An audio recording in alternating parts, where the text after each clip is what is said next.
Inaanayahan ko po ulit ang lahat na tayo tumayo bilang paggalang po sa salita po ng Diyos.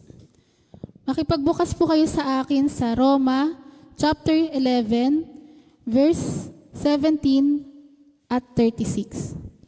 Roma chapter 11, verse 17 at 36. Ito po ang sinasabi. Verse 17, kung pinutol lang ilang sanga ng tunay na olibo at ikaw na isang sanga ng olibong ligaw ay iniugpong sa puno upang makabahagi sa dagtang galing sa ugat. Verse 36, sapagkat mula sa Kanya at sa pamamagitan niya at sa Kanya ang lahat ng bagay, sa Kanya ang karangalan magpakailanman. Amen. Purihin po ang salita po ng Diyos, maaari na po tayong makaupo.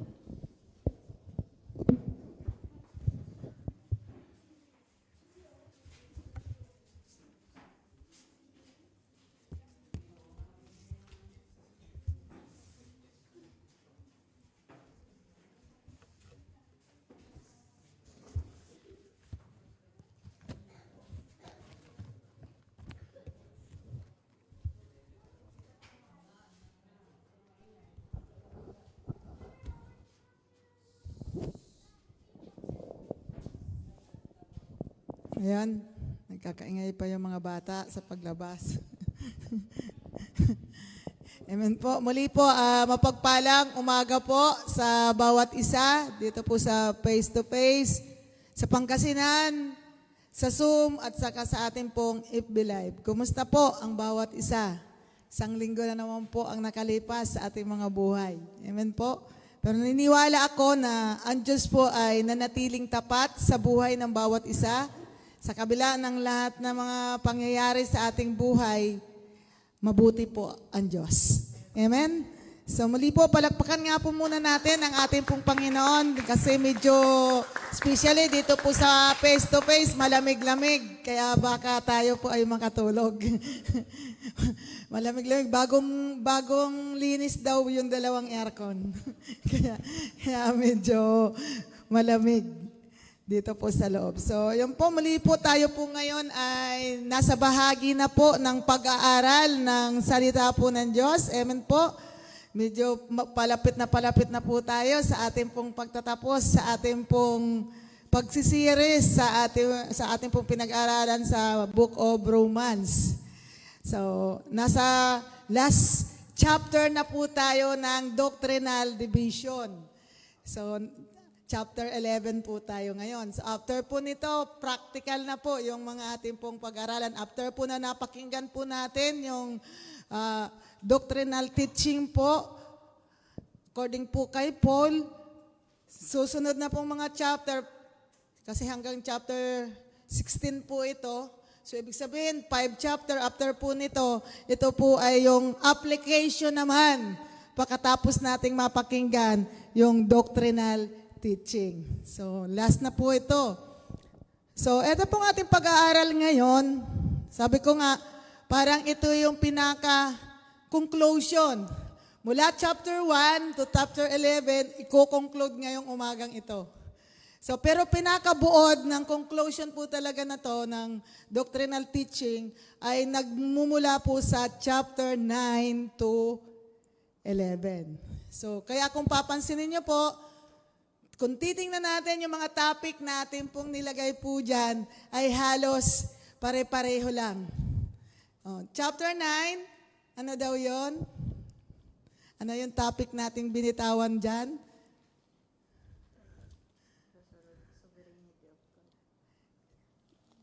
God's sovereignty and salvation. Chapter 10, how to receive salvation. Yun. Ito ngayon, ang atin naman pong topic ngayon, pakilabas nga muna Kuya Michael. Yun. So, ito na yung kabuuan po. Sabi dito, how does God's redemptive plan reveal His grace, grafting, and glory? So, tatlo po ngayon yung ating pong pag-aaralan. So, sabi ko nga, conclusion ito sa tatlong chapter na key chapter po ng Book of Romans. So bago po yun, tayo po muna ay manalangin. Patuloy tayong lumapit po sa Diyos. Hingin po natin ang kanyang gabay at patnubay at karunungan upang lubusan po nating maunawaan ang katotohanan ng kanyang mga salita sa umaga pong ito. Yes, Lord God. Hallelujah. Oh Jesus, hallelujah. We worship your name, O God. Hallelujah, hallelujah, hallelujah, Lord. Hallelujah, hallelujah, Jesus. Salamat po sa iyo, aming Diyos. Salamat sa iyong kadakilaan. Salamat sa iyong kabutihan. Salamat sa iyong katapatan sa buhay ng bawat isa sa amin. Salamat sa umagang ito na muli binigyan mo po kami ng lakas upang kami po ay muli, Panginoon, na makapakinig, Panginoon, ng iyong mga salita. Salita mo na siyang nagbibigay buhay sa bawat isa sa amin. Salita mo, Panginoon, nagbibigay pag-asa sa bawat isa sa amin. Kaya sa umagang ito, O Diyos, hayaan mo, Lord, na ang aming pong pandinig, ang aming pong puso, ang aming pong isipan at ang aming buong katauhan ay handa, Panginoon, na makinig sa iyong mga salita. At hindi lamang po, O Diyos, amin po itong mapakinggan o marinig, kundi ito po'y aming lubusang maunawaan at maisagawa ng bawat isa sa amin, O God. Panginoon, maraming salamat. Patuloy po kaming nagpapakumbaba sa iyong banal na harapan. Turuan at tulungan mo po kami, Panginoon, na sa lahat ng aming gagawin, ikaw ang aming iisipin at ikaw ang aming pong maparangalan. Sa mga salita mo na aming pong maririnig, ihahayag sa umaga pong ito. Turuan mo po kami, Panginoon, na makita po namin ang iyong katapatan, makita po namin ang iyong kadakilaan, makita po namin ang iyong kaluwalhatian, upang sa gayon, sa lahat ng aming gagawin, maging anyo ito ng aming pagsamba sa iyo, aming dakilang Diyos. Panginoon, maraming pong salamat. Sa oras pong ito, wala po akong katalinuhan, wala po akong kaalaman, kung hindi mo po ako pagkakalooban. Kaya sa oras pong ito, Panginoon, patuloy ko pong isinusuko, itinataas, pinagkatiwala sa iyo ang aking buhay. Ang iyong pagsama, banal na Espiritu, ang aking pong kailangan. Ang iyong knowledge, ang iyong wisdom, upang tunay nga po, maihayag ko sa bawat isa sa amin ang iyong mga salita. At sa bawat tagapakinig, Lord, turuan mo po kami, Panginoon, na magkaroon po kami ng pukos sa pakikinig ng iyong banal na salita at ito pang magrima sa buhay ng bawat isa sa amin. O Diyos, maraming salamat. Salamat sa kapatawaran na patuloy mo pong iginagawad sa bawat isa sa amin. Sapagkat tunay nga po, O Diyos, ikaw lamang ang Diyos na kapagpapatawad sa buhay ng bawat isa sa amin. Purihin ka, Ama, sa pangalan mo, Panginoong Jesus. Amen and amen. Amen po. So muli palakpakan po natin ang Diyos. Nasa 10:45. 10:45 na. So yun. At sa taong ito, year 2024, last nating mapapakinggan ang mensahe mula po sa Romans. So, kasi December na. December na pala. December 1 ngayon. Diba? Unang araw ng Disyembre. Lilisanin na naman natin ang taong 2024. Ang bilis. So, tinignan ko nga sa schedule ko. Sabi ko, naka-11 chapter na pala ako sa Romans. So, ibig sabihin, nag-start ako nung buwan. Pero dalawang buwan kasi na dalawang beses ako ginamit. So, 2 buwan. So, kaya ibig sabihin, 11, minsan mo ng 2, so ibig sabihin, nag-start ako mga March, or April ako nag-start nito. So, praise God, dahil sa next year, ang atin ang pag-aaralan, yung application na ng mga napakinggan natin mula sa chapter 1 to chapter 11. So yun, sabi ko nga, ito yung pinaka-conclusion na sabi ko na po kanina. Nabasa po kanina ni Micah yung ating pong pinaka-key verse. Yung binabasa ko kasi kay Micah kanina ay yung pinaka-key verse lang po ng chapter na ito. So pinabasa ko yung chapter 11, verse 17 to end 36. So yung kalagitnaan at saka yung dulo ng chapter 11. So yun po. So sa umaga pong ito, na mayroon naman po yan dyan, pero English kasi, kaya tatagalogin ko na lang yung question ko sa inyo.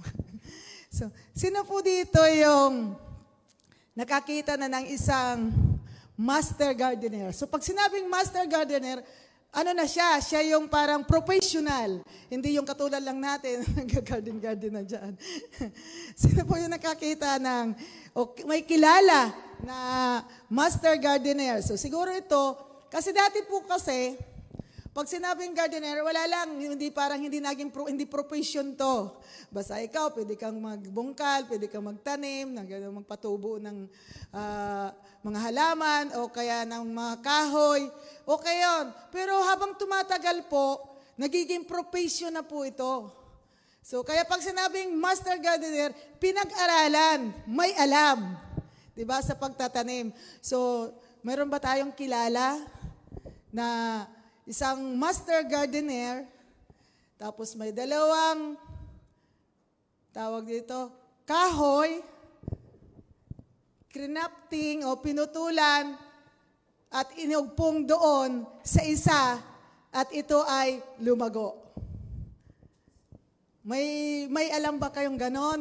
O kaya mayroon kayong nabalitaan na nagputol, dalawang kahoy pinutol, tapos inugpong yung isa doon sa isang kahoy at ito'y lumago. Sabi dito, hindi ito biro-biro. Hindi lahat ng gagawin mong ganon, mangyayari yon. So kaya nga tinawag na master gardener. So ibig sabihin talagang may skilled, pinag-aralan at alam kung paano inalagaan. Hindi ba basta-basta tutubo to? Kasi yung isang kahoy nga, hindi mo pinutol, hindi mo inugpungan, ang hirap patubuin. Natatanda ako nga, naglagay ako dyan sa taas ng, tawag din, sinisilip-silip ko araw-araw Kasi yung mga lunggay, paborito ko. So nangingi ako malunggay nung isang araw, sabi ko kay Inday, tingnan mo yung tinusok ko dyan na malunggay Kasi para hindi na ako nangihingi lagi na malunggay. Pero tingnan nyo, ang hirap magpatubo nun. Ang hirap magpatubo. Lalo na kaya yon yung puputulan mo, kukuha ka ng isang sanga, pinutol, tapos iugpong mo doon sa isang sanga, sa isang puno. Ang hirap nun. Pero ito po yung ating pong pag-aaralan at makikita po natin, analogy lamang po yun, metaphor lamang po yun yung binabanggit. Pero sa umagang ito, makikita po natin, siguro kahit magtanong tayo sa isang master gardener, malalaman natin, mababatid natin na mahirap magpatubo ng ganon. Pero tingnan po natin ngayon kung ano po ang ginawa ng ating Panginoong Jesus. So ito pong chapter 11, sabi ko nga, kung titingnan po natin dito, sabi ko na po kanina na ito yung pinaka-conclusion. May Tagalog po niyan, kung hindi po natin lubusang maunawaan, yung Tagalog po ng ating pong topic, paano inihahayag ang plano ng Diyos sa pagtubos, ang kanyang biyaya, pag-ugpong, at kaluwalhatian. So ito po yung ating pong topic na ating pong pag-aaralan. So yun po yung kanina dyan, makikita nyo po, English po dyan yung aking pong introduction. Sabi ito, how you ever witness a master gardener at work, taking two different plants and carefully crafting them together. Pinagsama, no? Create something new. So, siyempre bago kasi thriving o lumago, it's intentional process that require both skill and patience. So, hindi lang basta skilled, kundi talagang mahabang pasensya. Kasi nga, ang hirap magpatubo ng halaman, mas lalo na to, krenap. Di po ba? So, mas mahirap po ito. Pero sabi ko nga kanina, analogy lang po ito or metaphor sa ginawa ng Panginoon sa buhay ng bawat isa sa atin. So, yun po. Sabi dito, in Romans 11, hindi ko na po pinasulat yan kay Michael. In Romans 11, Apostle Paul uses the image of crafting to describe God's redemptive plan. So, ito yung sinasabi ko kanina na yung si Paul, dinescribe niya dito yung image ng crafting sa God's redemptive plan. Sa plano po ng Diyos sa kaligtasan. Sabi dito, Jews and Gentile into one family through His grace. So, ibig sabihin, yung ating pong tinanong ko po kanina, nasabi ko yung crafting, so ang ibig pong sabihin ito yung Jews at saka yung Gentiles. Yung ating pong pinag-aralan sa buong Romans, ito po yung ating into one family through His grace. So yung dalawang grupo ng tao, Hudyo at saka mga Hintil, ginawang isang pamilya sa pamagitan ng biyaya ng Diyos. So ito po pala yung metaphor po ng two olive tree. So ito po yung Hudyo at saka yung Gentiles. Mamaya po sa ating pong pagpapatuloy, makita po natin, alam na po ito ng iba, at lagi po natin itong pag-aaralan, especially nga po sa Book of Romans, pero ito po yung pinaka-conclusion kaya atin pong tatalakayin. So yun po, sabi dito, Paul remind us that this plan is not about human effort. So yun po yung lagi nating tatanda. Pag sinabing salvation, hindi ito about sa human effort. Yun po yung lagi nating tatandaan. Wala pong kahit 1% na effort ang tao pagdating po sa salvation. But ito'y about God's sovereign mercy and faithfulness. Pagdating sa salvation, ito'y para sa Diyos lang talaga. Wala talaga tayo ditong ka-effort. Effortless po ang tao. So, sabi po dito, ito nga po, itong pag-aaralan po natin ito, it's story of grace. Nasaan na si Michael? Yawan. It's a story of grace, how He saved us despite our failure. So, pero dahil una natin munang pag-aralan dito, hindi muna tayo. Huwag muna tayo Yung mga Hudyo po ito, mga Gentiles, o ibig sabihin, Israel muna. Tapos, sabi, story of grace, story of crafting, how He includes outsiders. So, tingnan natin dito kung sino dito yung outsider Tingnan natin dito sa ating pag-aaral kung sino yung inugpong into His covenant. At kung sino naman dito yung covenant people. Ito po yung mga titingnan po natin sa ating pagpapatuloy. Story of promise and glory. So, dito natin makikita yung pangako ng Diyos, yung katapatan ng Diyos, at ito'y para sa Kanyang kaluwalhatian. How everything ultimate points to His infinite wisdom and majesty. So, pag sinabing infinite, walang ibang pinatutungkulan nito ang Panginoon lang. Sapagkat tayo ay finite wisdom. Mayroong kakulangan, may limitasyon, pero ang Diyos, unlimited ang kanyang wisdom and majesty. So, ito po yung kabuuan po ng ating pag-aaral. Mali po yung nakalagay dyan na Romans 9 to 11. Dapat yan. Ako po yung nagkamali, hindi po si Michael.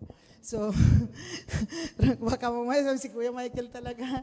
Romans chapter 9 and 11, ito po yung kanina ko papaulit-ulit na sinasabi, addresses God's sovereignty in salvation. So kaya kanina tinanong ko po kayo, ano yung topic natin sa chapter 9? Sasabihin natin kanina, God's sovereignty in salvation. Chapter 10, how to receive salvation. At ngayon, chapter 11, how does redemptive plan, ano yung kanina sinabi ko sa inyo?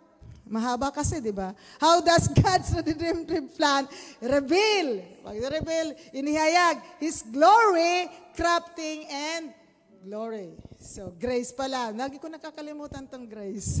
Grace muna bago crafting and glory. So, yun po yung ating pag-aaralan ngayon. So, ngayon, tungo na po tayo sa grace. Pag sinabing grace, yung biyaya ng Diyos. So, nakapalaw po dito, pag yung grace, yung habag ng Diyos, yung kagandahan ng loob ng Panginoon, tandaan po natin na pinag-uusapan po natin dito yung redemptive plan ng Diyos sa salvation. Salvation po ito Guro naman, sa tagal-tagal na nating pag-aaral dito, nasa chapter 11 na tayo, naunawaan na po natin yung ating pong kinatatayuan sa harapan po ng Panginoon. At ito especially dito, nawa po ay makonclude na po sa ating puso't isipan kung ano po yung ginawa ng Panginoon sa ating pong buhay. Especially patungkol po sa salvation.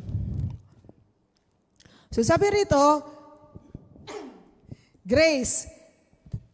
Yung grace po dyan, yung kung babasahin nyo po sa English, di ba nilagay ko dyan Romans 11, 1 to 10. Pero sabi ko nga kaya nung nakaraan kay Ron, nagbago ako kasi nagawa ko na to yung pinaka rap drop.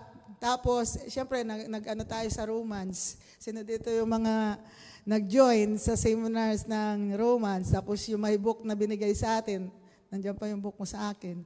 Tapos mayroon pang outline na binigay, PowerPoint. So, nakapaloob naman po ito dito. Binago ko lang ng konti para hindi nyo naman sabihin kinopya ko ang libro.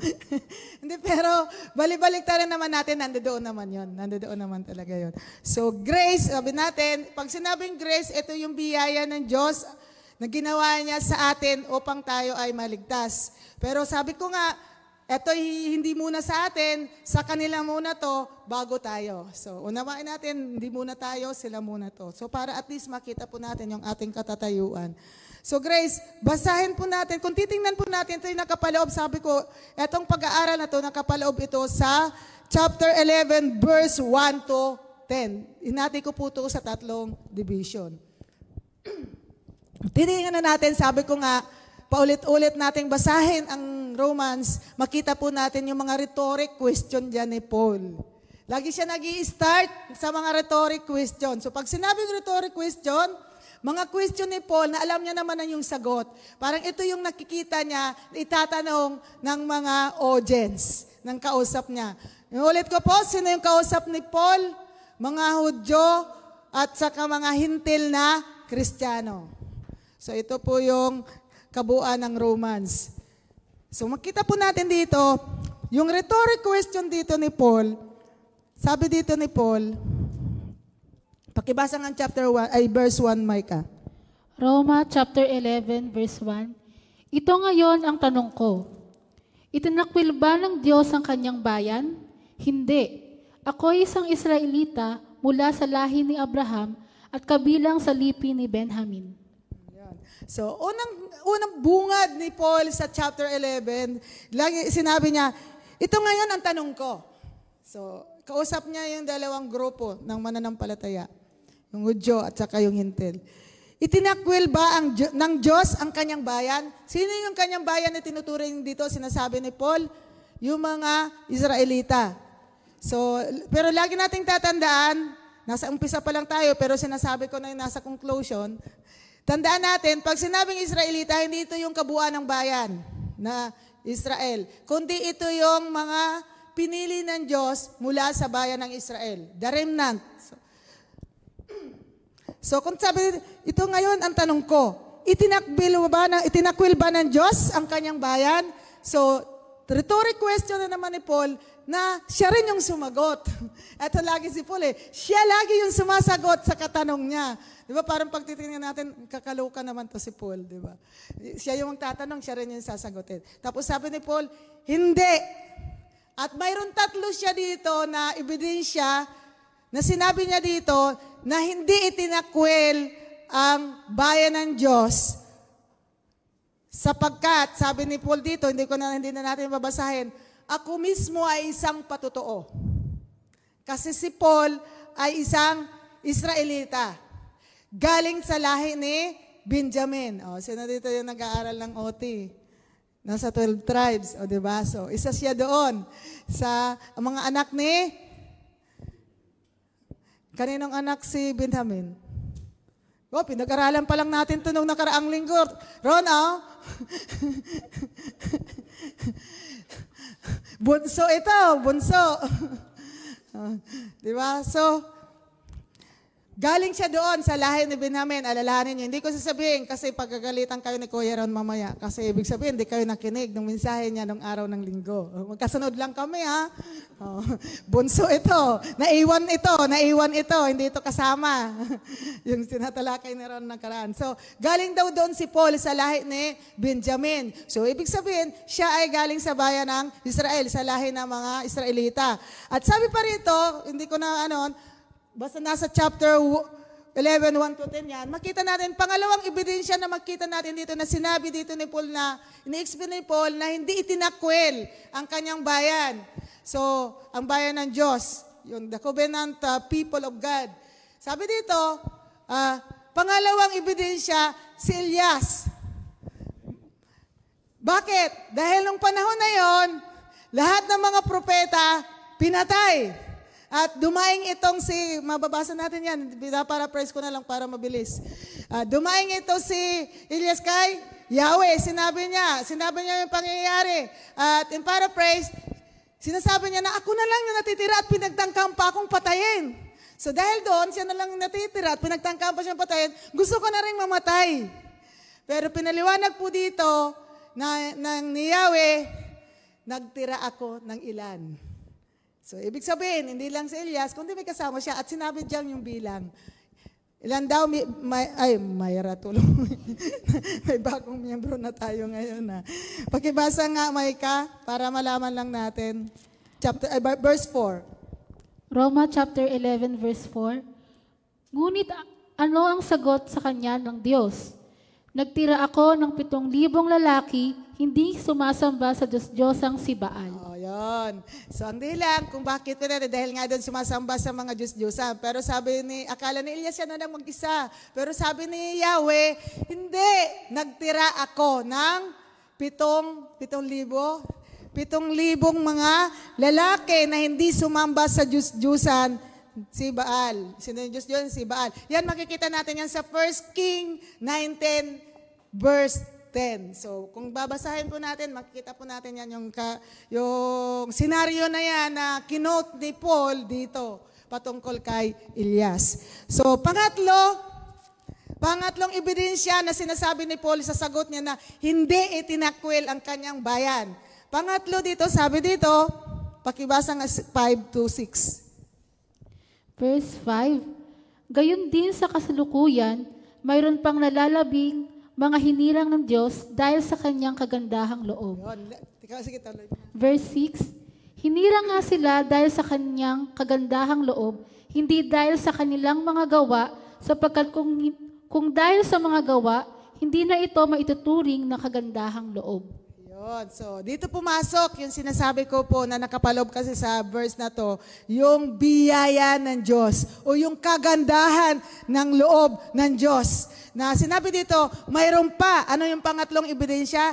Yung mga natira ngayon na dahil sa biyaya ko, sila ay pinili ko. So sabi dito, di ba? Gayon din sa kasalukuyan, mayroon pang mga nalalabing mga hinirang ng Diyos na dahil sa kagandahang loob ng Diyos, di ba?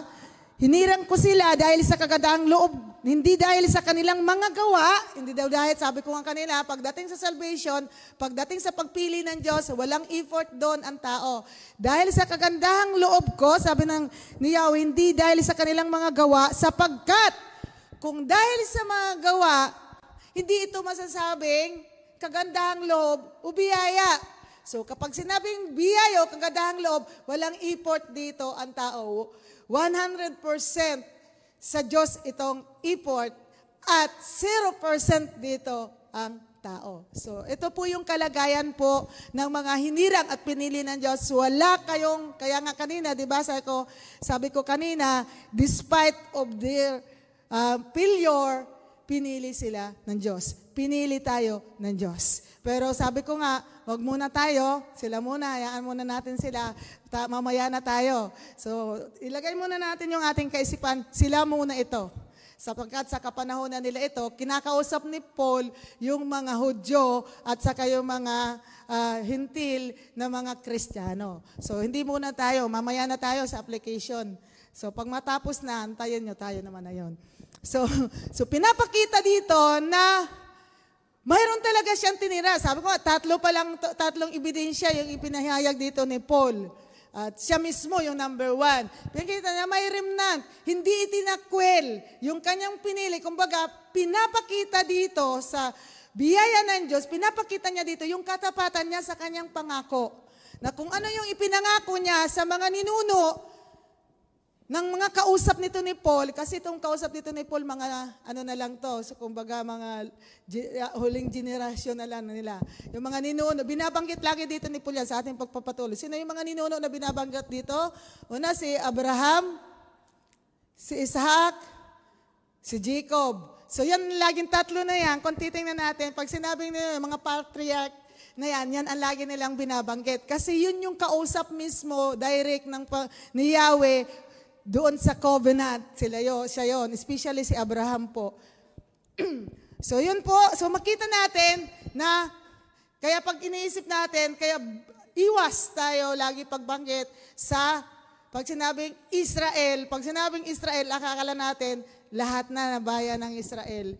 Tanda natin, hindi yung nation yung binabanggit niya dito, kundi yung kanyang mga pinili, yung remnant, yung mga nalalabi. So kung titingnan natin sa panahon natin ngayon, may bayang Israel, di ba? Ang liit na lang. Sobrang liit. So, dinideclare nila na sila ay bayan ng Diyos, kaya hindi sila pababayaan. Di ba may laban? May laban pa rin ngayon eh. Yung kalaban noon, yung pa rin naman yung kalaban ngayon. Di ba? Na sila pa rin yung naglalaban. Pero kung titingnan natin, hindi sila pwedeng mag-claim na sila lahat yun, yung bayan ng Diyos, kundi yun lamang po na nanampalataya sa Panginoong Hesukristo. Kasi sa ating pagpapatuloy, sila yung matatawag na remnant. Sila yung mga natira. Sila yung mga itinabi. Yung mga inilabi. So yun po yun.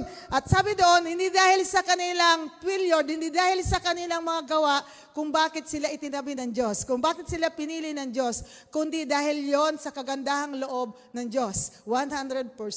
So dahil yon sa biyaya ng Diyos. At makikita, sabi ko nga, hindi ko muna babanggitin tayo, mamaya na tayo. So sabi dito, sa chapter na to, 11, 1 to 10, makikita dito yung faithfulness of God despite this partial hardening. So sino dito yung matigas yung ulo na sinasabi dito? Huwag muna natin tayo sabi ko huwag muna tayo to. Sa kabila daw ng kanilang katigasan ng ulo, nanatiling tapat ang Diyos. Sino yung kausap nila? Sino yung kausap? Israel muna sila. Israel muna to. So sabi, God with faithfulness and preserving a remnant. So makikita daw natin dito sa verse 1 to 10, makikita po natin dito yung katapatan ng Diyos para i-preserve yung kanyang mga pinili. I-preserve. So ang nag-preserve hindi tao, kundi ang Diyos. Siya yung nagtira, siya yung gumawa ng kaparaanan para itira niya yung kanyang mga pinili sa kabila ng kanilang mga pagkakasala, sa kabila ng kanilang mga katigasan ng ulo. Tapat ang Diyos, itinira niya yung kanyang mga pinili mula sa lahi ng mga patriarch person na laging binabanggit dito. Sabi nga, sino yung first na pinangakuan? Si Abraham yon. So, mula po sa lahi. Tandaan natin, kung natatandaan niyo yung pag-aaral natin, last na tumayo ako, third week ba? Ay, second week o third week ng hindi yung first week. So yung chapter 10, di ba natin doon, yung dalawa, yung anak na dalawa. So yung pinakita doon na hindi lahat, dahil yung lahi lang na nagmumula doon sa pinili, yun lang kung sino,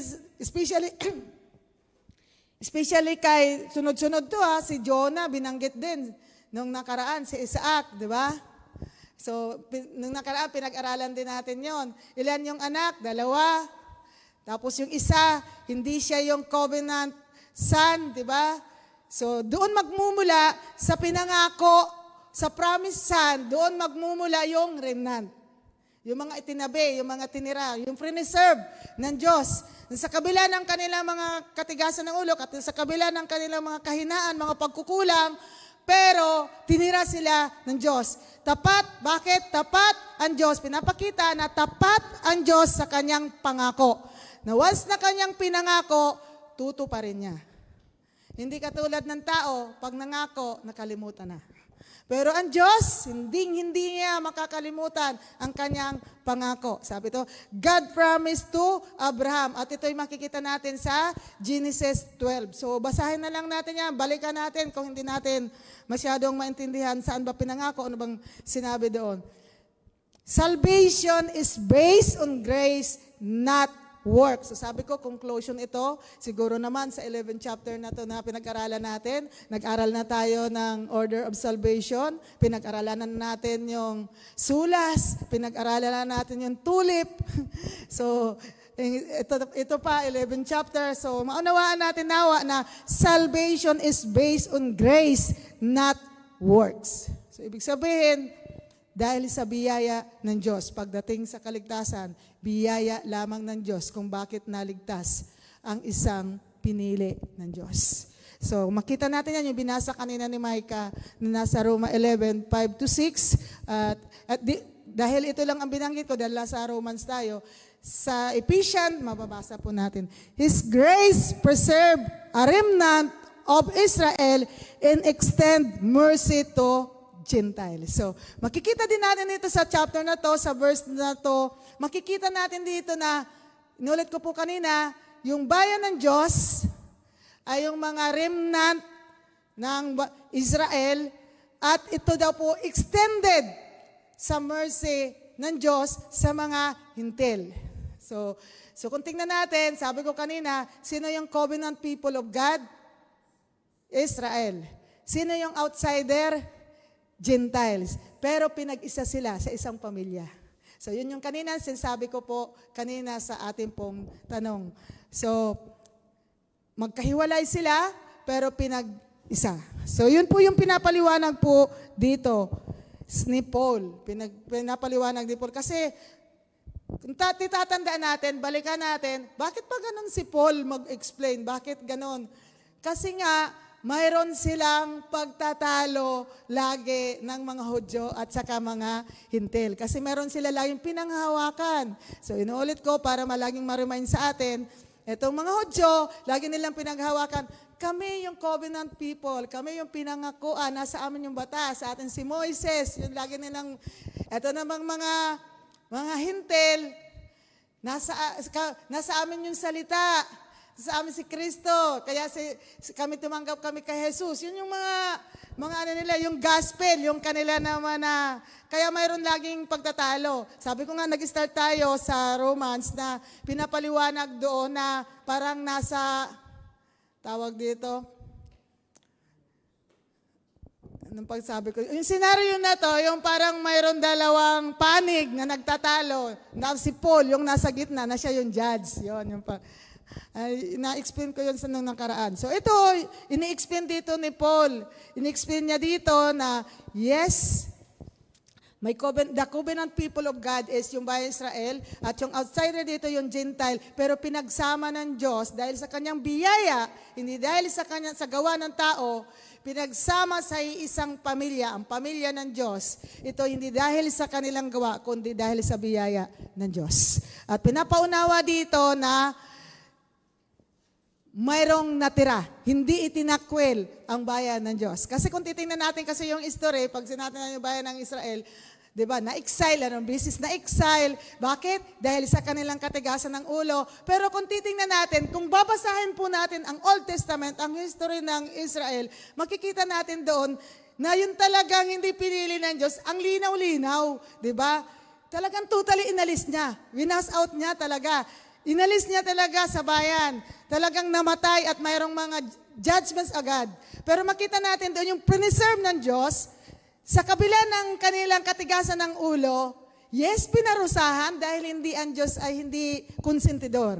So pag nagkasala ka, tiyak may parusa kang mapapa. Pero yun nga lagi kong sinasabi, ingat tayo sa word na binibitawan natin. Hindi judgment yung kanilang tinanggap, kundi discipline.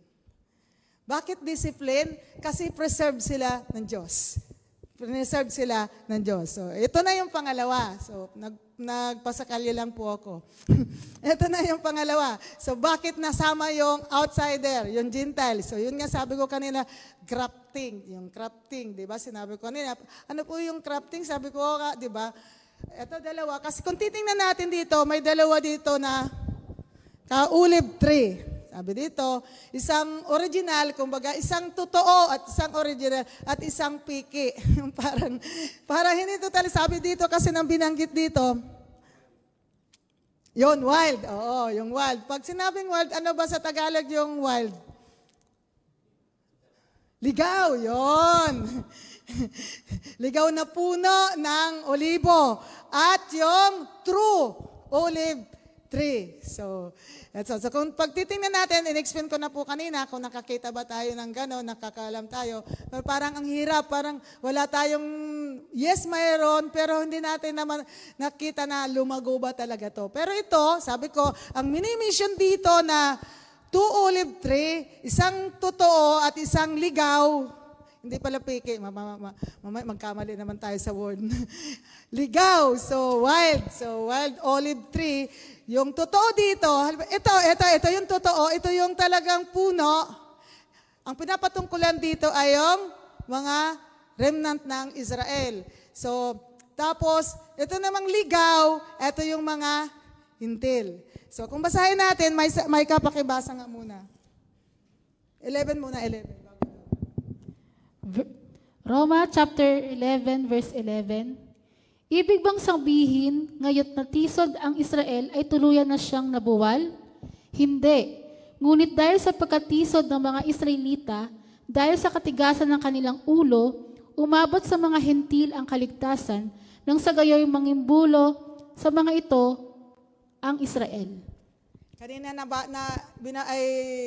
nagre-remind sa akin, tapos nagre-remind sa akin yung awitin kanina. Habang umaawit tayo kanina, yung kadakilaan ng senaryo na ginawa ng Diyos. So, hindi arok ng ating kaisipan ang ginawa ng Diyos sa patungkol sa kaligtasan ng kanyang mga hinirang. So, sabi dito, makikita natin dito sa binasa ni Micah, sa ating pagpatutuloy dito sa verse 11, pinapakita dito na yung pagmamatigas ng mga Israelita, ito ay pagpapala para sa mga hintil. Di ba? Pero tandaan natin panandalian lang ito. Sabi dito, God purpose and Israel rejection discuss the salvation of Gentiles. So, nung mga nakaraang pag-aaral po natin, sinabi natin doon na panandalian lang. The warning to remain humble in the analogy of the olive tree. So, ito pala yung purpose kung bakit ganito yung pagkaka-explain ni Paul at ganito yung pangyayari, ini-explain dito at yung ginawa ng Diyos para daw maging humble ang both side. Both side. Ibig sabihin, yung Hudyo at saka yung Gentile. So, kung titingnan natin, kanina sinabi ko, yung original o the true olive tree, kahit sa Old Testament, mababasa natin lagi ang olive tree na yan, na pumapatungkol sa Israel. At yung ligaw naman o wild olive tree ay yung Gentile. So, ang dahilan pala, sabi dito, kung bakit pinatigas ng Diyos ang kanyang bayan para maligtas yung mga hintil. Yung mga hintil. So, sabi dito, tuloy mo nga, Micah, yung pagbasa. Verse 12. Ngayon, kung ang paglabag ng mga ito ay naging isang pagpapala sa sanlibutan, at ang kanilang pagkabigo ay nakabuti sa mga hentil, gaano pa kaya ang pagbabalik loob nilang lahat? Amen. So, pinapakita dito, dahil sa katigasan ng kanilang ulo, umabot sa mga hentil ang kaligtasan. Nang gayon, mangimbulo ang mga ito. Pag sinabi mangimbulo, magsilos ba? Bisaya din, Bisaya, Bicol.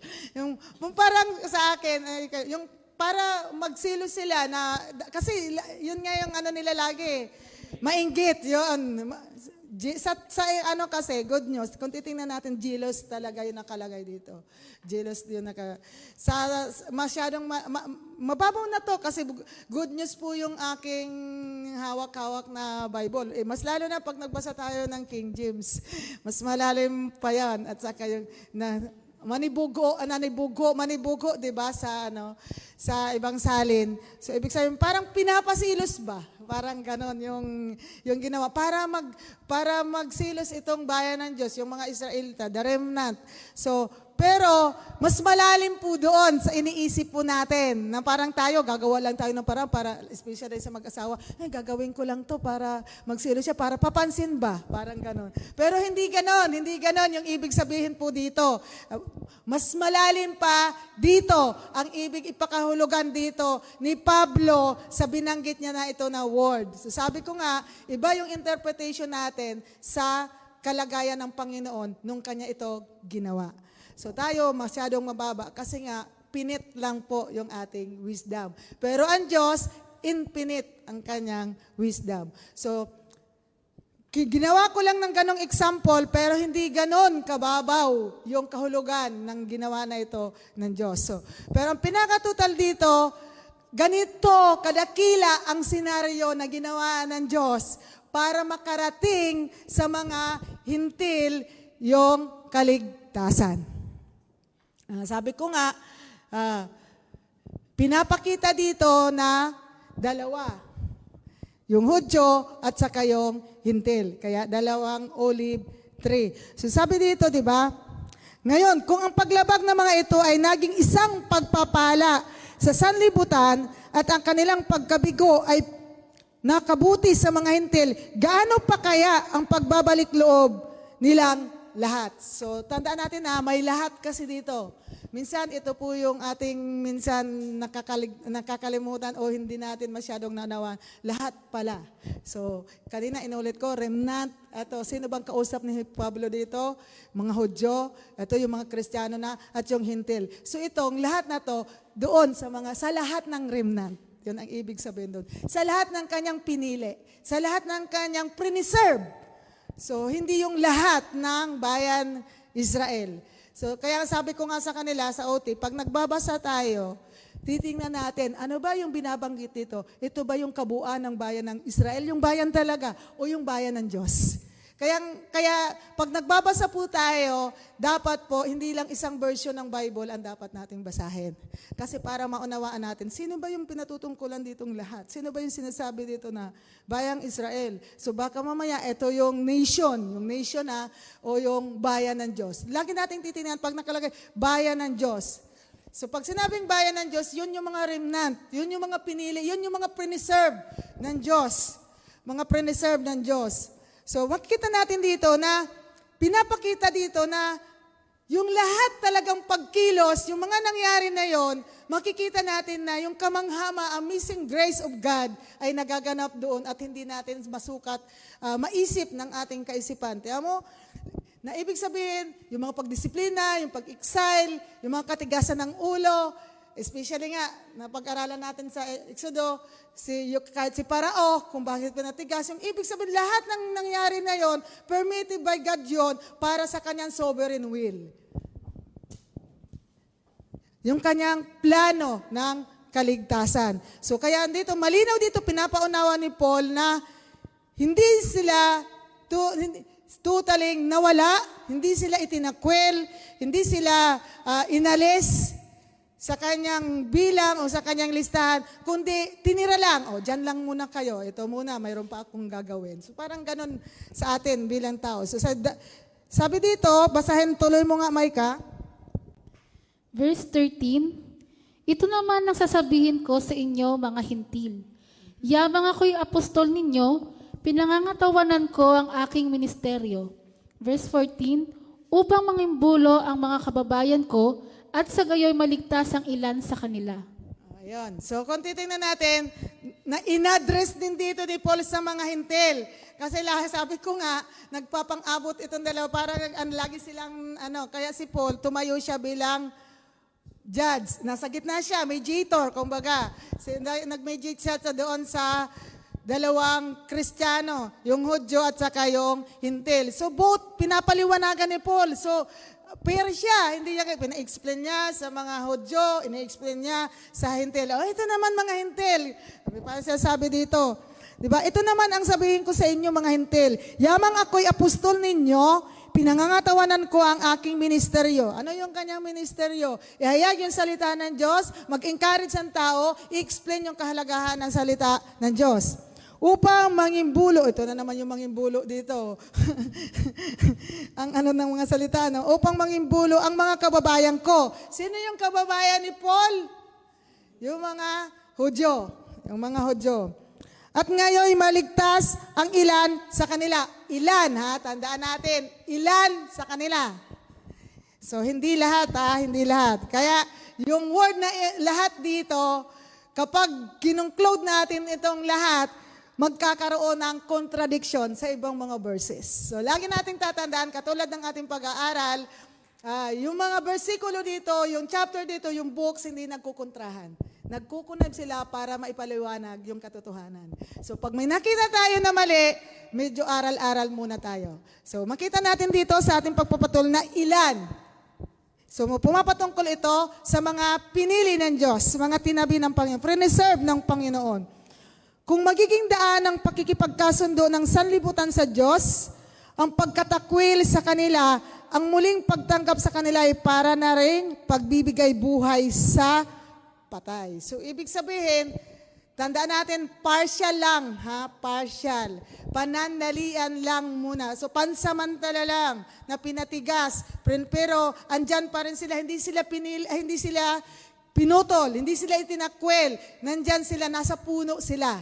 Nasa puno sila. Kaya sabi dito, pinapaliwanag dito ni Paul na kayo namang mga hintil, nang dahil sa pagmamatigas ng mga Hudyo, kayo ngayon ay naligtas, nakarating sa inyo yung kaligtasan dahil sa kanila. So kumbaga, parang pinapakita dito, sinasabi dito ni Paul, kaya magkasundo kayo. Kasi ito yung ginawa nila, na yung ginawa nila, yung nangyari sa kanila, kaya nakarating sa inyo yung kaligtasan. So, pang pinapaunawa, kaya wala kayong karapatan para magtalo-talo. Parang ganun yung sinasabi dito ni Paul, kung yun yung nais niyang iparating. Na dapat, magkaisa kayo kasi isa lang naman ang nangyari. Hindi dahil sa mga paggawa nyo, hindi dahil sa inyong mga gawa, kundi dahil sa paggawa ng Panginoon kung bakit kayo naging isang pamilya ng Diyos. Kung bakit kayo naging Kristiyano. Kaya sabi niya, yung mangyayari sa bayang Israel, di ba? Pagpapala para sa inyo, mas lalong maging pagpapala ito kapag sila ay nagbalik loob. So pag sinabing nagbalik loob sila, doon pa rin sila, hindi pa rin sila nawala. Kasi kung titingnan natin, babasahin ng history ng Israel, wala nang magbabalik loob kung sila hindi kasama sa pinili ng Diyos. Kasi binura na sila. Binura na sila sa listahan, inalis na sila.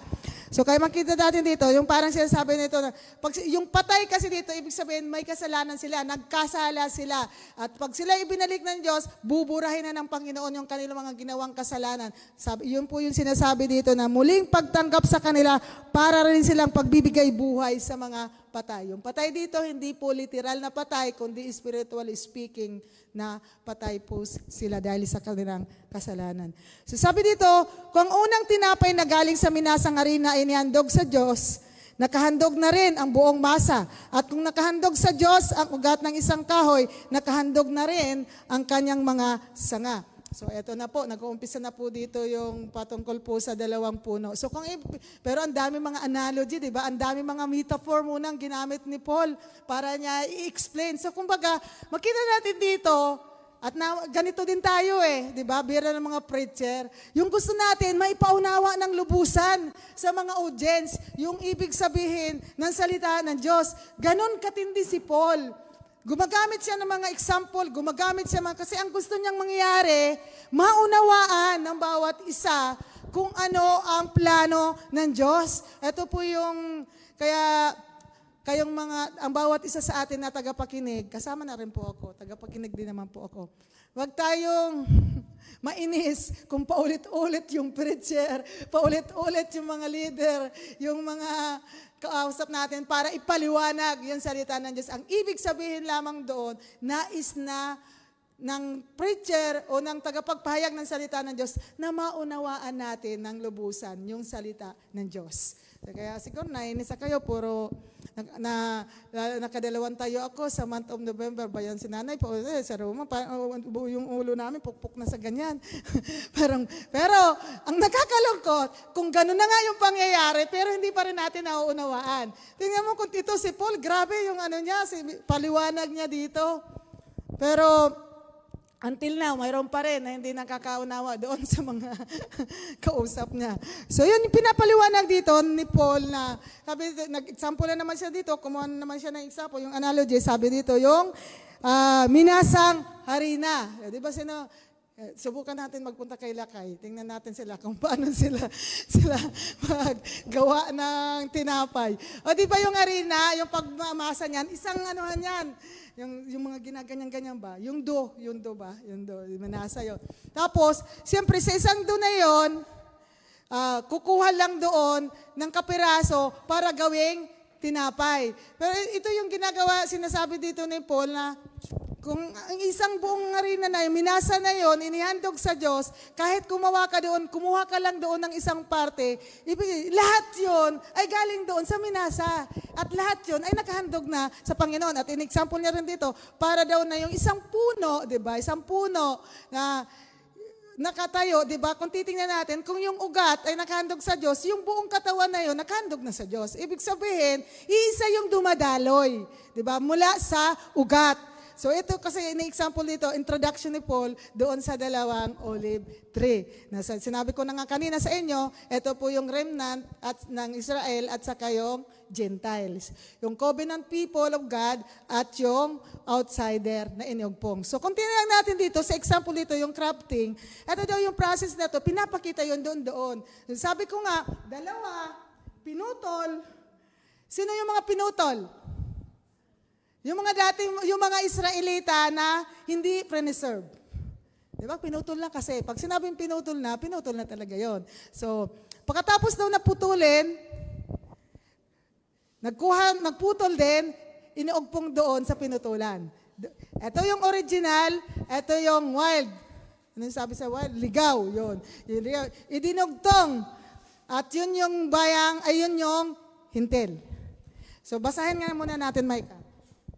Roma chapter 17. Chapter 11, verse 17. Kung pinutol ang ilang sanga ng tunay na olibo, at ikaw na isang sanga ng olibong ligaw, ay inuugpong sa puno upang makabahagi sa dagtang galing sa ugat. Verse 18, hindi ka dapat magmalaki. Alalahanin mong hindi ikaw ang may dala sa ugat, ang ugat ang may dala sa iyo. Intention ni Paul. Ito talaga, lumalabas na yung intention ni Paul, di ba? Bakit ini-explain to ni Paul? Bakit ganito yung sinasabi ni Paul? Kasi, kaya niya pinapaliwanag ito na ikaw ay inugpong lang yung Gentiles at saka yung naman, pinatigas, di ba? Pinutulan, yun yung tawag doon, true olive tree. Kasi ang gusto lang ni Paul, lumalabas na dito, pinapalabas na dito ni Paul sa kanyang explanation para walang sino mang magmalaki. Para walang sino mang magmataas. Kumbaga pa, no say kayo, dapat wala kayong masabi kasi ito dapat para sa Lord lang, hindi dapat sa inyo. So kaya wala kayong dapat, kumbaga manahimik lang kayo. Parang kung ako yung manahimik kayo kasi wala naman kayong ginawa. Diba? Yung parang gano'n sa salita natin, manahimik kayo, huwag kayong magtalo tayo kasi both kayo ay mali. Parang kayo, lahat kayo mali dahil wala naman talaga kayong ginawa, kundi ang Diyos lang ang siyang may gawa. Kaya ito ini-explain ni Paul.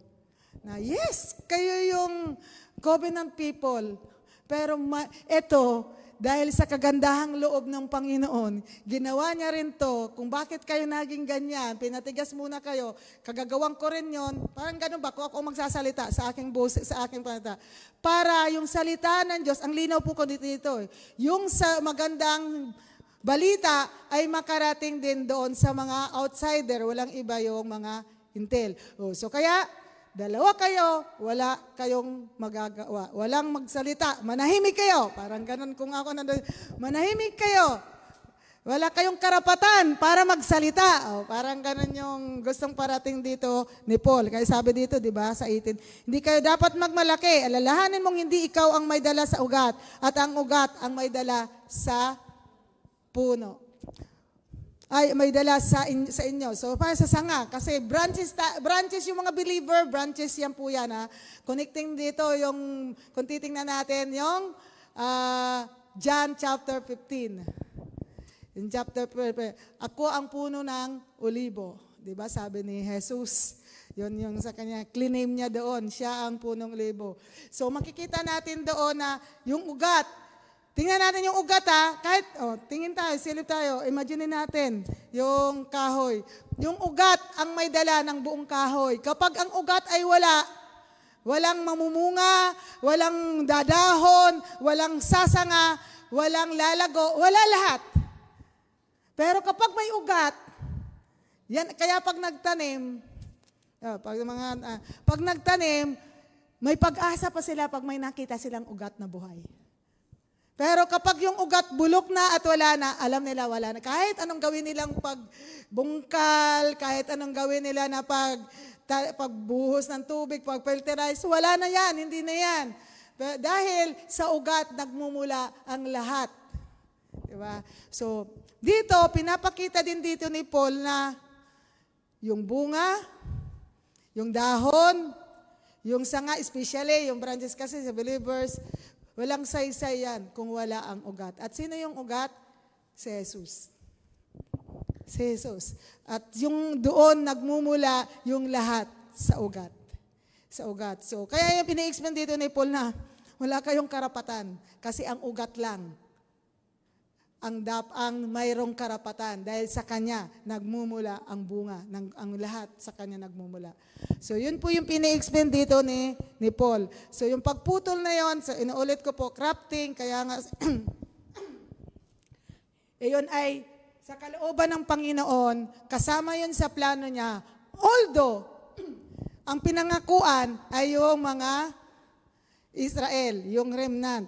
So sabi dito, this process shows God's inclusion in call for humility as both, tingnan, sabi ko kanina, as both Jews and Gentile depend on His goodness. So, pinapakita dito ni Paul na wala kayong karapatan para magmalaki. Dapat kayong magpakumbaba sa harapan ng Diyos. Dahil sa kanyang kabutihan, kaya kayo naligtas. So, pero, ini-explain din dito, kung titingnan din dito sa ating pagpapatuloy, ini-explain din niya dito sa mga hintil na sinabi niya na, especially hintil kasi sila yung inugpong Kayo, inugpong lang. Di ba? Parang ganyan siya. Kayo, inugpong lang. Kung yung mga original nga na sanga, pinutol, kayo pa kaya na inugpong lang. So, parang ganito. Di ba? Siyempre, may original na kahoy. Yung original na kahoy, may original na sanga yan. Yung original na sanga, siyempre original sila. Yung original nga pinutol, kayo pa kaya na hindi mawala doon sa kahoy na yon, inugpong lang kayo. Ibig sabihin, kung may tendency na pinutol yung original, may tendency rin kayong puputulin kapag kayo ay hindi nanalig. Kasi pinapalabas din dito ni Paul na dahil sa pananampalataya. Ang linaw po dito ng sila dahil sa pananampalataya. So kaya kayo, pero sinasabi dito dahil inugpong kahoy kasi, pinasabi dito na kaya lang kayo nakatayo dahil nakaugpong kayo sa puno na may ugat. So yun. Pero kapag kayo ay wala na dyan, mawawala din kayong saysay. So anong ibig sabihin dito? Pinapaunawa dito na yung pananampalataya ang siyang dahilan kung bakit sila naligtas. So pinapaunawa din dito, kung titingnan din natin sa ating pagpapatuloy, kung kayo hindi mananampalataya, puputulin din kayo. So yung mga pinutol na yon, kasi hindi sila nanalig.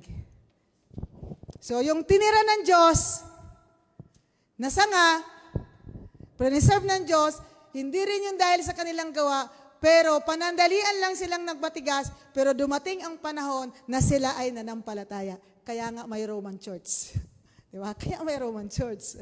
Di ba? So, kaya may Roman Church kasi may nanalig. May nanampalataya sa Diyos. Ang linaw po niya, pakibasa nga may kayong 21 na lang. Roma chapter 11 verse 21. Sapagkat kung ang mga katutubong sanga ay hindi pinanghinayangan ng Diyos, hindi ka rin niya panghihinayangan.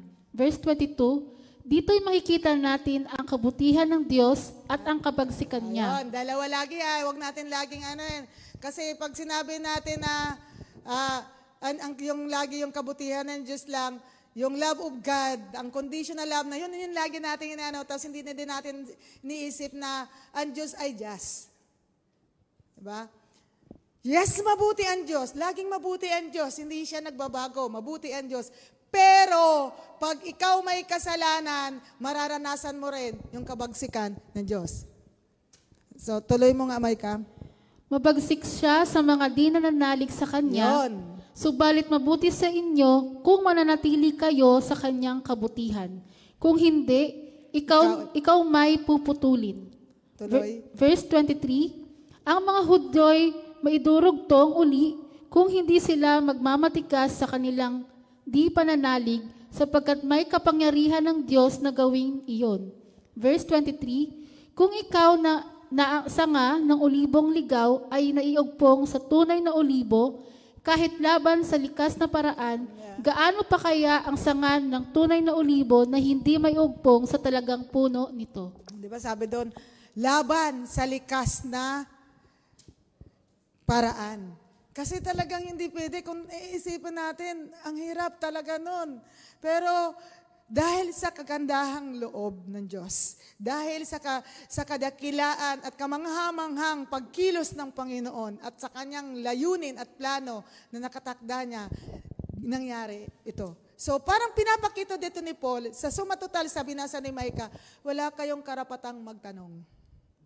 Wala kayong karapatang magtanong sa Diyos. Wala kayong karapatang magreklamo sa ginawa ng Diyos. Ang ganon yung nais iparating ni Paul sa mga Hudyo at saka sa mga Hintil. Hindi nyo pwedeng i-questionin kung bakit ganito ang tigas nila, pero ito, nanatili silang preserve. Tapos sabihin naman ng isa, kayo inugpong lang naman. Ganito, ganyan. Sabi, ito yung nais na, kaya pinapaliwanag ni Paul, kasi gusto niya sabihin sa mga kausap niya doon, sa mga audience na, wala kayong karapatan para magtanong. Wala kayong karapatan magreklamo. Kasi both kayo, walang ginawa. Parang ganun lagi yung sinasabi niya. Kasi sinasabi dito na, kung yung original nga, pinutol, kayo pa kaya na inagpong. Di ba? Kung luluobin ng Diyos, gagawin niya rin yon. So, yung ibig sabihin, pinapaunawa dito ni Paul na nasa kamay ng Diyos ang lahat. Wala sa kamay niyo. So, yun yung nais ipaliwanag, kaya wala kayong karapatan magmalaki. Both kayo dapat magpakumbaba sa harapan ng Diyos. Dahil yun ay ayon sa Diyos lamang. Wala kayong gawa. So yun yung kung ako siguro kausap na sabihin ko, ang yabang-yabang nyo, ang lakas ng loob nyo magsalita, lakas ng loob nyo ipagtanggol yung bawat isa sa inyo, wala namang kayong ginawa. Diba? Tayo, pag si Paul nga, matapang na to, pero mas matapang pa tayo kung tayo ang nagsasalita nito sa harapan siguro ng iba. So, yun po yung pinapakita dito. Kaya sabi niya, kung sakali man, parang yung pinapaliwanag pa rin, kung sakali man, na yung nawala na yun, pinutol, ay ugpong pa rin ng Diyos, gawin niya pa rin. Wala pa rin kayong karapatan para magsalita dahil ang Diyos lang ang may karapatan. Yan yung parang pinapaunawa ni Paul. So, in suma total, sinasabi niya, sa Diyos lang ang may hawak ng lahat ng ito. Kayo, ano ang dapat niyong gawin? So, parang pinapa-analyze ba? Tayo, habang kayo tayo nga nakikinig, nare-realize ba natin, nare-reflect ba natin yung nangyayari sa kanila na nangyayari din sa atin? At ano yung magiging reaction natin? Mamaya po yan sa application. So, yun po yun sa crafting, makikita po natin doon. At yung pangatlo, na last, yung glory. So makikita po natin, pag sinabing glory, yung kaluwalhatian ng Diyos.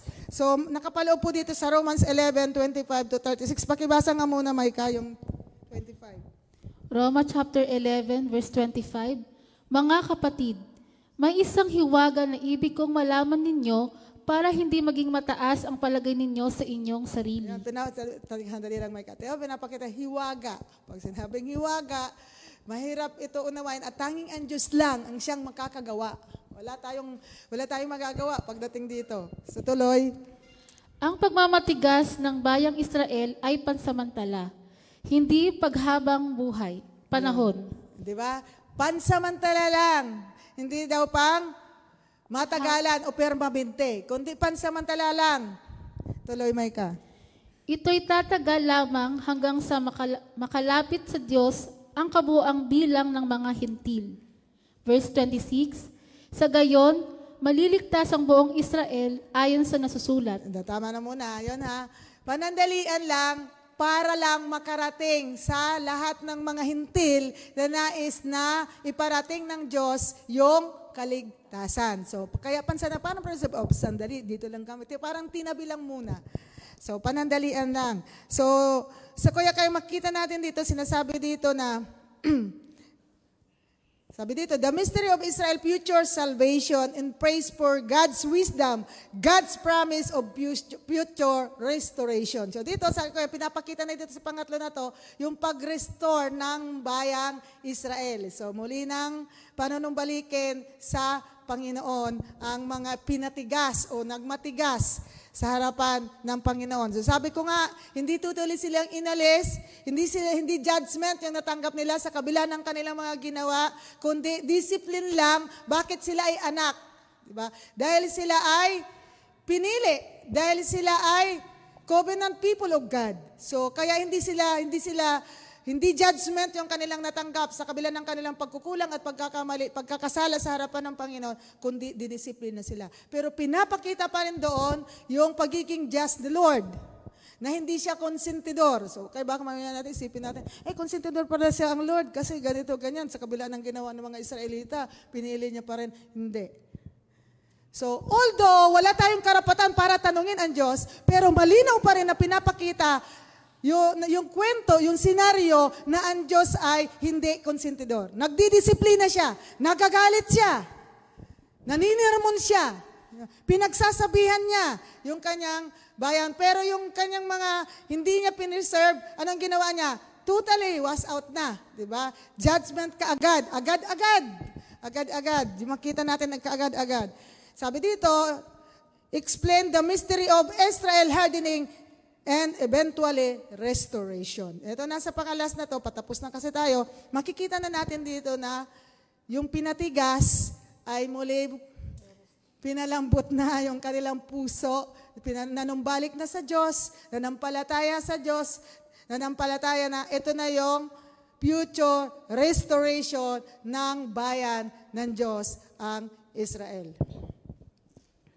So, tuloy mo nga, Maika, sa 28 na. Verse 28, sa ikalalaganap ng mabuting balita, sila'y naging kaaway ng Diyos upang magkaroon kayong mga hentil ng pagkakataon. Ngunit ayon sa paghirang, sila'y mahal pa rin niya alang-alang sa kanilang mga ninuno. Yon. Di ba sabi ko sa inyo, laging binabanggit dito yung mga ninuno eh. Sa kabila daw ng kanilang pagmamatigas, sa kabila ng kanilang ginawa, hindi sila inalis ng Diyos. Yes, dinisiplina. Yes, pinarusahan. Na-exile sila. Pero sa kabila nun, mahal pa rin sila ng Diyos. Kaya makikita natin, di ba, sa discipline na ginawa ng Diyos sa kanyang bayan, siya pa rin naman yung nagliligtas. Gumagamit siya ng mga kings, gumamit siya ng mga judges, gumamit siya ng mga prophet para iligtas yung kanyang bayan. Pero kung titingnan natin, matindi yung kanilang ginawa. Yes, pinarusahan, parang katulad, magulang, pero mababaw to, mababaw. Sabi ko nga, gumagawa lang tayo ng mga example na para maunawaan natin, pero hindi ganon, hindi natin sukat maisip, yun talagang ginagawa ng Panginoon. Para lang maunawaan natin bilang tayo. Parang ako, pag nagkasala si Paul, pag pinarusahan ko yan, umiiyak yung puso ko. Pag nakikita ko siyang nasasaktan, pag nakikita ko siyang nahihirapan, kahit ako yung nagparusa sa kanya, nadudurog yung puso ko. Ganon din yung Panginoon. Higit pa doon. Ulit ko mababaw yung atin bilang tao. Pero yung Diyos, malalim. So, ganon yun. Kahit nakikita niya, naka-excel ganyan, pero mahal niya pa rin to, kaya siya pa rin yung gumagawa ng paraan. Yung magulang, minsan gumagawa ng ibang kaparaanan na para lang maipakita na tapusin. Kami ni Mark, ganon eh. Pero hindi ko namin pinapakita sa kanila para hindi sila ma-spoil, para hindi nila maano. Pero gumagawa ka ng paraan para matapos na yung parusa na yun. Kasi nga, nasasaktan na rin kami bilang magulang.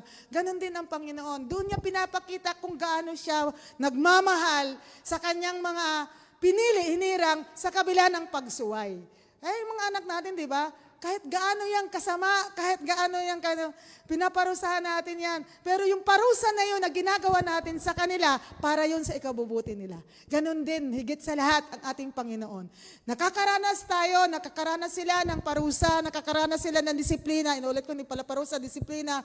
Pero habang dinidisiplina sila, na ipapadama pa rin ng Panginoon yung kanyang pagmamahal at pinapakita niya na siya ay tapat pa rin sa kanyang pangako.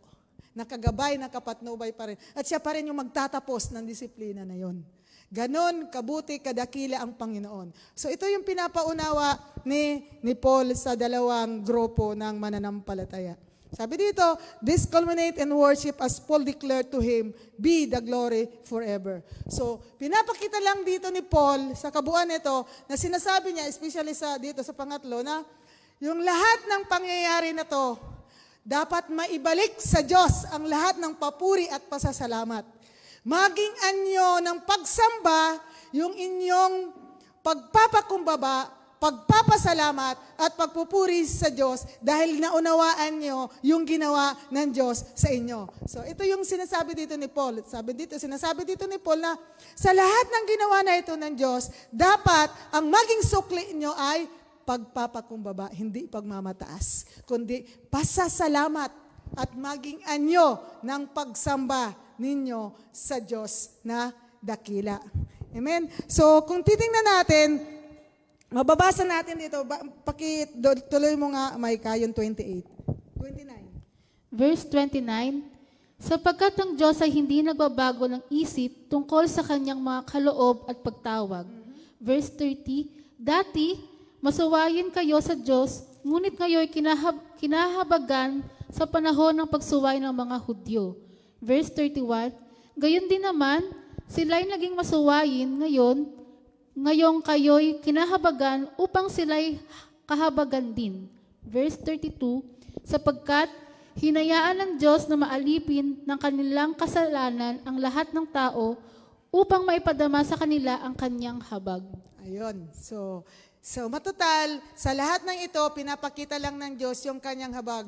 Para mailantad yung kanyang habag, yung kanyang biyaya, yung kanyang kagandahang loob. So sinasabi dito ni Paul, doon sa binasa ni Mike, kasi sabi niya na, kung sila ay sumuway, kung sila ay tumigas, pero kayo naman, dati kayong makasalanan, pero dahil sa kagandahang loob ko, ito ngayon ay kabilang na kayo sa bayan ng Diyos. Hindi dahil sa inyo, kundi dahil sa akin. Diba? Sabi dito, gayon din naman, sila ay naging masuwayin ngayon, kayo'y kinahabagan upang sila ay kahabagan din. So, dahil lamang po talaga lahat ito sa biyaya ng Diyos. Kaya sabi dito, close ito ni Paul sa papuri sa Diyos. So, pinapaunawa dito ni Paul na ang lahat ng ito galing sa Diyos. 36, pakibasa nga. Roma chapter 11, verse 36, sapagkat mula sa Kanya at sa pamamagitan niya at sa Kanya ang lahat ng bagay. Sa Kanya ang karangalan magpakailanman. Amen. Amen. So yun, sinabi, di ba? Nangyari ito dahil sa Kanya, sa pamamagitan niya, at para sa Kanya ang lahat ng papuri at pasasalamat. So kung titingnan nga natin doon sa 33, inubihan dito, sinabi dito na napakasagana ng kayamanan ng Diyos. Di matarok ang kanyang kayamanan, karunungan at kaalaman ng Diyos. Hindi malirip ang kanyang mga panukala at pamamaraan, gaya ng nasusulat. Sapagkat sino ang nakakaalam sa pag-iisip ng Panginoon? O sino ang naging tagapagpayo niya? Sino ang nakapagkaloob ng anuman sa Diyos? Para siya naman ay gantimpalaan. So pinapaunawa talaga dito ni Paul na wala kayong karapatan at wala kayong magagawa sapagkat ang Diyos lang ang lahat ng gumawa at siya lang ang pinaka sa lahat ng bagay. Nangyari ito dahil lamang sa Diyos. Kaya sa Diyos ang lahat ng papuri at pasasalamat. So yun yung initiklinos ni Paul doon. So dito, sa ating pong conclusion, sa ating kwento o application, sa ating kwento o usapan natin kanina patungkol sa mga audio, ngayon sa atin naman, ano yung ating realization? Kasama tayo doon sa mga hintil na mga outsider na iniugpong ng Diyos. Sa tunay na ulibo, walang iba ang ating Diyos na buhay para matanggap natin ang kaligtasan. So kung sinasabihan ni Paul yung mga hintil at saka yung mga Hudyo na dapat kayong magpakumbaba, dapat kayong magpasalamat sa Diyos at maging anyo ng inyong pagsamba sa Diyos, tayo rin na mga iniugpong sa tunay na puno ng olibo, dapat tayong magpakumbaba at magpurit, magpasalamat sa ginawa ng Diyos. Wala tayong karapatan para questionin ang Diyos sa kanyang ginawa sapagkat tanging ang Diyos lang ang nakakaalam kung ano ang makakabuti sa bawat isa sa atin. At makita natin, tayo rin po ay isa din po doon sa mga makasalanan na masuwayin na dahil lamang po sa kamatayan ng ating Panginoong Hesukristo, tayo ngayon ay nakabilang sa bayan ng Diyos. Tayo po ay preserve, hindi dahil sa ating mga kabutihan, hindi dahil sa ating ginawa, kundi sa kakandahang loob ng Diyos kung bakit tayo ngayon tinatamasa natin ang kaligtasan, ang kabutihan ng Diyos na bunga ng kamatayan ng ating pong Panginoong Hesukristo. God's redemptive plan call us to response. Ano daw dapat yung response natin? With gratitude for His grace. With gratitude for His grace. Humility in recognizing His mercy. Dapat nare-recognize po natin yung kagandahan ng loob. Makita po natin yung kagandahan loob ng Panginoon. And worship for His glory. At sambahin natin ang ating Diyos na dakila sa lahat. Trust in God, faithfulness. Ito po yung dapat na maging response ng mga believers. Trust, kasama na po tayo dito. Application na po to para sa bawat isa sa atin. Kasi sabi ko nga, outsider din tayo. Inugpong lang naman po tayo. Kasi hindi naman tayo talaga mga Hudyo. Hindi po tayo mga Hudyo. Pero nakita natin, naranasan natin yung biyaya ng Diyos. Trust in God faithfulness, just as He had a plan for Israel. Kung yung bayan ng Diyos, may plano ang Diyos, nakita natin sa kabila ng kanilang pagsuway, may plano din ang Diyos sa bawat isa sa atin. Kaya tandaan natin, ang Diyos ay hindi nagbabago. Siya ang Diyos noon, ngayon, at magpakailanman. Kung tapat ang Diyos noon sa kanyang bayang Israel, tapat din ang Diyos sa bawat isa sa atin na iniugpong doon sa Olivo Tree, sa ating pong Panginoong Jesus. Kaya sa kabila ng ating mga pinagdadaanan, lagi nating tatandaan, tapat ang Diyos sa bawat isa sa atin. Yes, nakakaranas po tayo ng disiplina, bunga ng ating pagsuway, bunga ng ating mga kasalanan, pero lagi nating tatandaan na nanatiling tapat ang Diyos sa bawat isa sa atin. Yung pangako niyang kaligtasan, yung pangako niyang buhay na walang hanggan, tutuparin at tutuparin yun ng Diyos sa tamang oras at sa tamang panahon. Manatili lamang po tayong nananampalataya sa Diyos na dakila. At wala tayong karapatan na magmalaki, manatili tayong magpakumbaba. Yun yung lagi kong sinasabi. Ang isang believers, dapat ang laging response, humility. Habang naririnig natin ang salita ng Diyos, habang nauunawaan natin yung salita ng Diyos, dapat lalo tayong nagpapakababa sa harapan ng Panginoon. Tandaan po natin, lagi nating sinasabi, we are follower of Christ. Ano yung ginawa ni Jesus? Nagpakumbaba siya. Siya ay Diyos. Nagpakababa siya alang-alang sa kanyang mga hinirang. Alang-alang sa bawat isa sa atin. So, good example, very good example. At wala na pong ibang dapat na maging example about humility, kundi ang Panginoong Jesus. Tayo create lang po. At tayo niligtas lamang po ng Diyos. Wala tayong ginawa. Kaya dapat ang ating response lagi, pagpapakumbaba sa harapan ng Panginoon. Avoid arrogance. The warning against pride. So, ito pong topic na ito, makikita po natin, pinaunawa yung ginawa ng Diyos, yung redemptive plan, at makita natin na dapat yung response po natin, pagpapakumbaba. Avoid arrogance. At ano pa, sabi dito, celebrate God's mercy. O, diba? Habang tayo'y nagdidiwang sa kagandahang loob ng Panginoon na ginawa niya sa atin, yung kaligtasan na ginawa niya sa atin na wala tayong ambag, 0%. Habang sinicelebrate natin ito, pinapasalamatan natin ang Diyos, dapat namumuo sa ating puso ang utang na loob o pagpapakababa sa harapan ng Panginoon dahil siya lang ang may gawa with resort to worship and obedience. So ito yun dapat. Dapat bilang mga hinirang ng Diyos, believer of Christ, dapat ang maging attitude natin, humility in thanksgiving always sa Diyos. Worship and obedience sa ating Panginoon. Dapat habang naunawaan po natin yung ginawa ng Diyos, yung amazing grace, yung kadakilaan ng ginawa ng Diyos, grateful senaryo na ginawa ng Panginoon, mas lalo nating sinasamba. Mas lalo tayong nagkakaroon ng eagerness na sumunod sa kalooban ng Panginoon. Sapagkat nakita natin ang kamanghamanghang biyaya ng Diyos sa buhay ng bawat isa sa atin. Christ unite us as God people. Ang Diyos ang nagbuklod sa atin bilang maging isang bayan ng Diyos. Wala tayong ambag.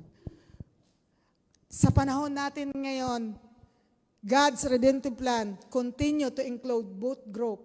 So, ibig sabihin, may mga Hudyo pa ngayon na continuous pa na nakakarinig ng salita ng Diyos, nananampalataya sa Diyos at binubuo ng Panginoon sa isang bayan. Kaya nandito pa tayo ngayon.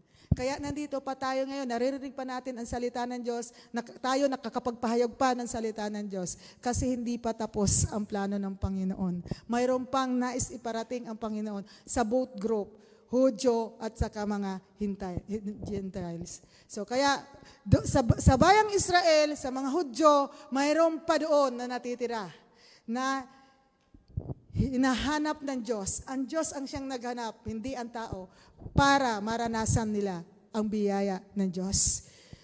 Diyos and Gentile fulfilling His promise para matupad yung pangako ng Panginoon. The redemptive plan of God sa both Diyos and Hudyo. Kaya po, sa bawat isa po sa atin, manatili po tayo nakikinig ng salita ng Diyos at sa ating pakikinig ng salita ng Diyos, pagsunod.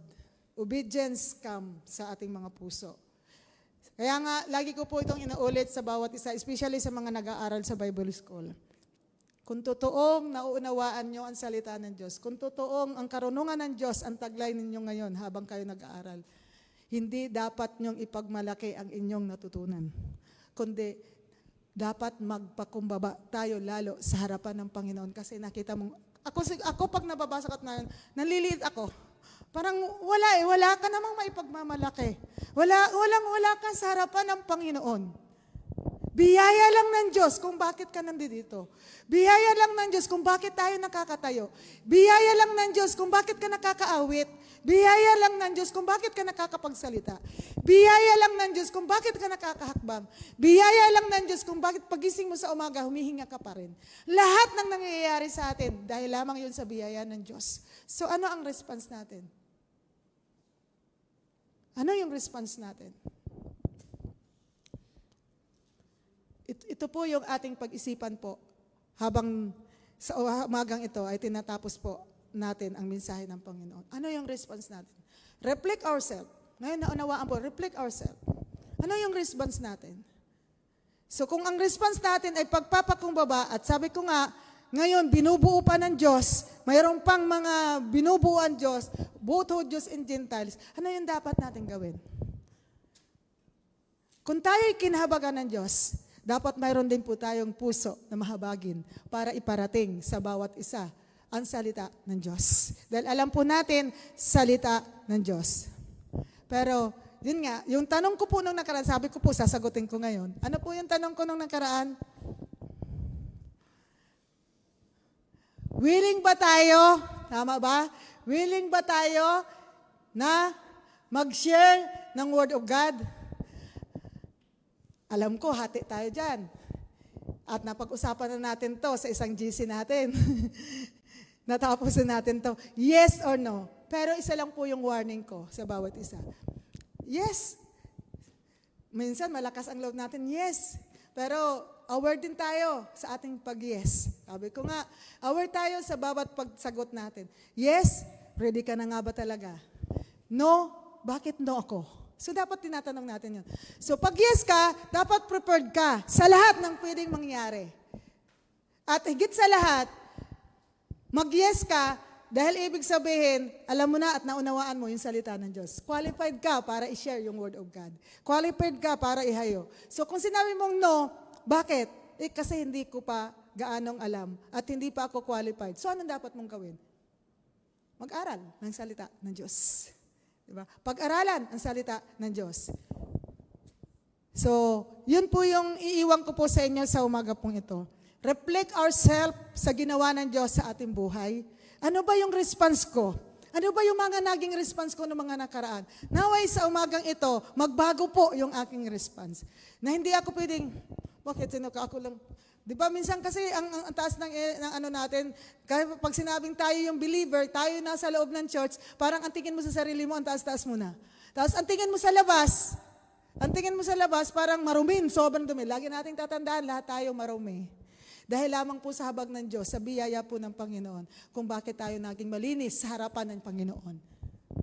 At ang nakikita sa atin, hindi yung ating ginawa, hindi yung kalinisan natin na dahil sa ating ginawa, kundi yung ginawa ng Panginoon sa cross ng Kalbaryo. Kung bakit lamang tayo malinis, na belong to righteous people of God, dahil yon sa ginawa ng Panginoong Jesucristo. So anong maging puso po natin, magkaroon din po tayo ng habag sa mga nasa labas na hindi pa sa tingin natin, hindi pa lubusang naunawaan ang salita ng Diyos. Huwag tayong magmalaki, Kristiyano na ako, wala akong pakialam, basta pagdating ng Panginoon, ganito. Kaya hindi po ako naniniwala na ang isang totoong pinili ng Diyos mananatili sa pagkakasala. Why? Kasi may salita ng Diyos. Kasi ang totoong believer ng Diyos, follower of Jesus Christ, naniniwala dito at pinag-aaralan dito. At ito ang kasangkapan para magpatuloy sa paglilingkod sa Panginoon. Amen po. So kaya wag natin itong laging kakaligtaan. Amen po. Sa Diyos po ang lahat ng papuri. Amen po. Tayo po ay manalangin. O dakilang Diyos, amang makapangyarihan sa lahat. Sa pangalan mo, Panginoong Jesus, patuloy po kami nagpupurit ng papasalamat sa iyong kabutihan at kadakilaan. Salamat po sa mga salita mo. Salamat po, Panginoon, sa iyong kadakilaan. Salamat sa amazing grace. Salamat sa unconditional love. Salamat po sa katapatan mo, Panginoon. Salamat sapagkat ikaw ang Diyos na hindi nagbabago noon, ngayon at magpakailanman. Salamat, Panginoon, sapagkat tunay nga po, Diyos, wala kaming kakayanan, wala kaming ginawa at wala pa kaming magagawa sa lahat ng bagay na ito, kundi ito'y sa iyo lamang, Panginoon. Lord, maraming salamat. Naway sa aming pag-reflect sa mga salita mo na aming pong narinig. Turuan at tulungan mo kaming matutong magpakumbaba. Patuloy kami, Panginoon, na magpuri at magpasalamat sa iyo. At pag-response kami, Panginoon, na ang response na ito ay pagsamba at pagsunod sa iyong kalooban. Purihin ka, Ama, at pasalamatan ka sapagkat ang salita mo ay hiwaga sa aming mga buhay na siyang nagtuturo sa bawat isa sa amin upang sa bawat araw ng buhay namin, Panginoon, ay kami po ay makasunod sa iyong banal na kalooban. Lord, maraming salamat po sa iyo. Sa umaga pong ito, amin din po itinataas, pinagkatiwala sa iyo ang bawat isa, Panginoon, na mayroon po mga suliranin. Ang mayroon po mga pangangailangan sa buhay, Panginoon, na tanging ikaw lamang po ang solusyon, ikaw lamang po ang kasagutan. Sa mga sakit at karamdaman, patuloy po namin tinataas, pinagkatiwala sa iyo ang buhay ng bawat isa. At dalangin po namin ang patuloy na kagalingan at kalakasang nagmumula po sa iyo, Panginoon. Especially kay Sister Rosie, Panginoon, na nasa Pangasinan. Salamat po, Lord, sapagkat ikaw ang Diyos na na nagpagaling sa kanya. Ikaw ang Diyos na nagbigay ng kaparaanan upang muli po siyang makahakbang patungo po sa iyong banal na gawain po doon sa Pangasinan. Dalangin po namin ang patuloy na kagalingan at kalakasan na ipagkakaloob mo po sa kanya at patuloy na maiprovide nawa sa tulong at biyaya mo ang lahat ng kanyang pangangailangan sa bawat araw ng kanyang buhay. O Diyos, maraming salamat sa iba ko pang mga kapatid na hindi ko po mabanggit ang kanilang mga pangangailangan. Sinusuko, tinataas, pinagkatiwala ko po ito sa iyong mapagpalang kamay, Panginoon. Purihin ka, Ama, sa pangalan mo, Panginoong Jesus. Amen and amen.